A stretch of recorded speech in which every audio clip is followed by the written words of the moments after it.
Huhitaji hata kutumia dawa. Kuna baadhi ya batani chache tu ukizibonyeza basi utakuwa sawa kabisa. Sasa jiulize, unakula nini?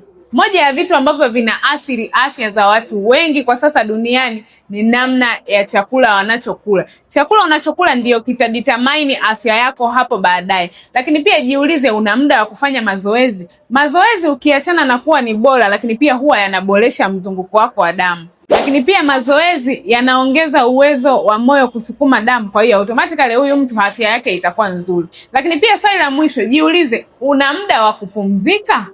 Sasa ukiupa mwili muda wa kupumzika, unaupa mwili muda wa kujijenga upya na kurekebisha seli mpya ambazo zilikuwa zimechoka, zingine zilikuwa zimeshaharibika. Sasa iko hivi, chakula kizuri peke yake pamoja na mazoezi hakitoshi kuupa mwili wako afya bora. Lazima upate muda wa kupumzika, kwa sababu mwili utapata muda wa kujiripea wenyewe automatically. Kwa tips muhimu za afya, hakikisha unaendelea kunifuatilia.